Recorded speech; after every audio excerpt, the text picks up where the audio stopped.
Learner-centered psychological principle. Objective 1.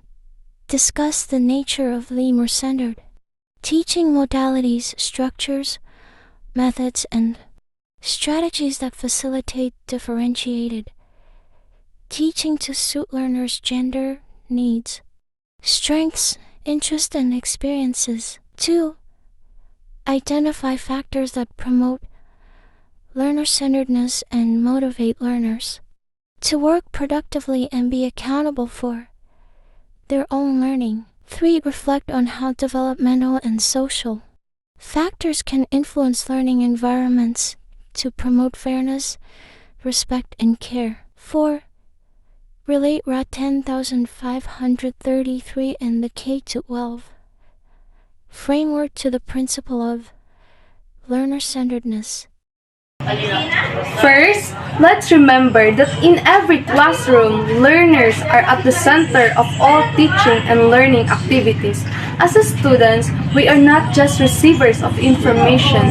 Instead, we actively participate in building knowledge and skills. Our teachers guide and support us, but the main responsibility for learning rests with us. To help us understand how learning really works, psychologists and educators have developed 16 principles of learning. These principles explain how we think, feel, grow, and differ as learners. So the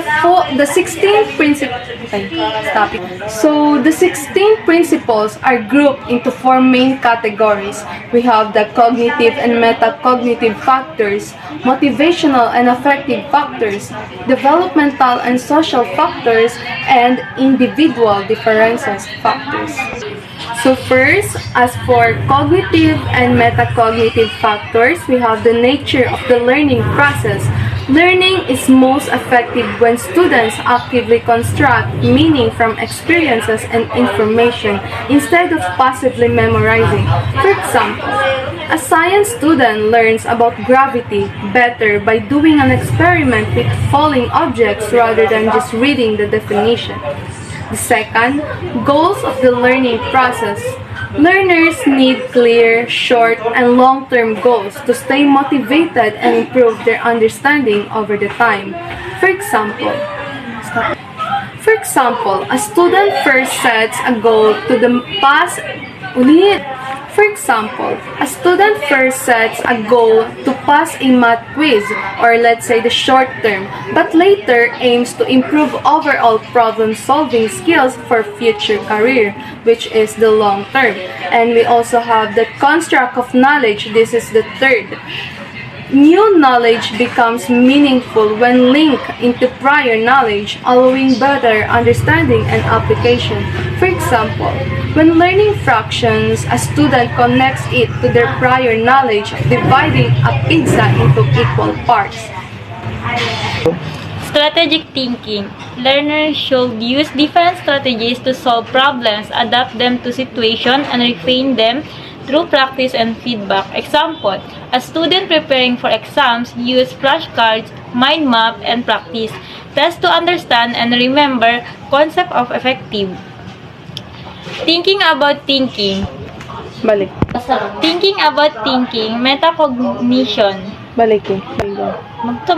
Which is the Thinking about thinking, which is metacognition.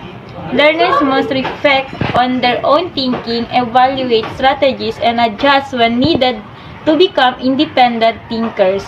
For example, while studying, a student realizes rereading is not helping to Balikin. Thinking about thinking, which is metacognition. Learners must reflect on their own thinking, evaluate strategies, and adjust when needed to become independent thinkers. Example, while studying, a student realized rereading is not helping, so they switch to summarizing notes and testing themselves. Context of learning. Learning is shaped by the environment, culture, technology, and teaching methods, all of which influence motivation and success. As students in supportive, collaborative classroom feels encouraged to ask questions and learn faster compared to stressful, competitive one. Good na. What the first presenter said in cognitive and metacognitive, it's about how students think, learn, and regulate their own learning. Now, let's proceed to the next topic. Now, let's proceed to the motivational and effective factors. So, these are the important because they affect how students think, feel, and act while learning. These factors help students focus, enjoy, and enjoy studying. Now, let's proceed to the topic of motivational and effective factors. These are the important because they affect how students think, feel, and act while learning. These factors help students focus, enjoying studying, and work harder. So, the three main parts are emotional influences, intrinsic motivation, and These are the three main parts of motivational and effective factors, which are the emotional influences, intrinsic motivation, and the effect of motivation on effort. So the first one is emotional influence on learning. These feelings can make learning easier or harder. Like for example, a student encouraged by the teacher participate actively.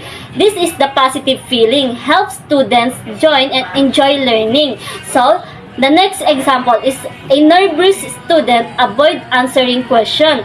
This is the negative feelings can stop student from paying attention and learning well. So, let's proceed to the next one, the second one, which is the intrinsic motivation to learn. Intrinsic motivation to learn, wanting to learn because of interest, not rewards. Like for example, a student who loves science reads extra books even without homework. Because diba, sa intrinsic motivation, wanting to learn because of interest, not the rewards. So, interest helps students enjoy learning and explore more. Another example, a student passionate about art practices drawing for fun, not grades. It encourages curiously and self-learning. So, the third, the last but not the least, the effect of motivation on effort. The second is identify factors that promote learner-centeredness and motivate learners to work productively and be accountable to their own learning. Third presenter said, motivational and effective factors affects how students think, feel, and act in learning. They help students focus, enjoy studying, and try harder. Number 3, standard and assessment. This is about setting learning goals or standards and checking if students meet them assessment. For example, a teacher sets a standard that students should be able to write a short story with correct grammar. To assess, the teacher gives a writing task to check if students meet the standards. If you want, I can make this. For the fourth topic is about individual difference in learning. This means that each student learn in their own way, pace, and style. Example, two students are learning to solve math problems. One understands quickly by listening to the teacher, while the other needs to see diagrams, practice, and hands-on example. Number 2, learning and diversity. This refers to recognizing and supporting the variety of backgrounds, cultures, abilities, and needs of a classroom. Example, in a class, some students speak different language. First languages, the teachers uses visual aids, group activities, and examples, instructions so everyone can participate and understand. Number 3, standard and assessment. This is about setting learning goals, standards, and checking if students meet them. Assessment. Example, a teacher sets standards that students should be able to write a short story with correct grammar. To assess the teacher, The K-12 program is essentially a structural adjustment to our basic education system. It's designed to align us with international standards, but particularly in terms of the number of years spent in basic educations. Think of it as recalibrating our educational framework to ensure our graduates are competitive in a globalized market. The additional years are intended to provide a more comprehensive and specialized skill set addressing the perceived gaps in our previous 10-year system. The enhanced curriculum is a strategic response to evolving demands of the 20th century workforce. We're moving beyond rote memorizations and focusing on cultivating higher order thinking skills. This includes critical analysis, problem solving, creativity, and effective communications. The goal is to produce graduates who are not just knowledgeable, but also adaptable, innovative, and capable of navigating complex challenges in their respective fields. Mother tongue-based multilingual educations is grounded in the principles of cognitive psychology and language acquisitions. Research suggests that learning is more effective when students can build on their existing linguistic knowledge. By using the mother tongue as a medium of instructions, we're creating a more accessible and inclusive learning environment. This approach recognizes the language is not just a tool for communication, but also a vehicle for cultural identity and cognitive development.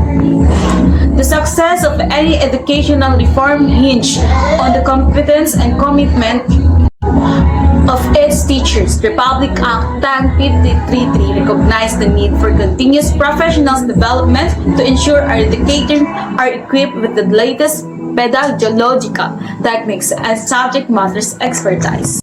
The previous reportage discusses all about Republic Act No. 10533.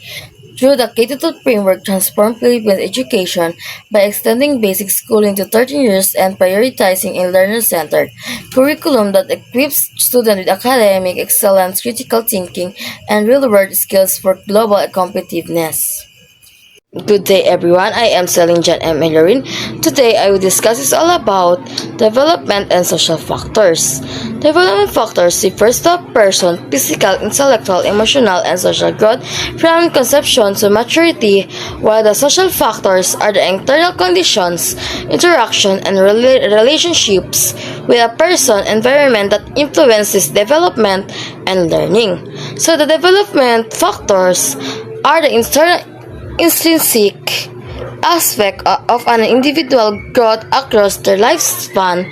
They're about who this person is becoming biologically, cognitively, emotionally, and socially. While the social factors, on the other hand, are the internal influence from the environment and interaction with others that shape and mold this internal development. Together, they create a dynamic interplay that drives a person's learning journey. Reference for cognitive and metacognitive. American Psychological Association, 1997. Learner-centered psychological principles, a framework for school redesign and reform. APA. Shunk, DH 2020. Learning Theories and Educational Perspective. Pearson, Vygotsky, LS 1978. Mind and Society, the Development of Higher Psychological Processes. Harvard University Press, Zimmerman, BJ 2002. Becoming a Self-Regulated Learner. Theory into Practice. 41-2, 64-70.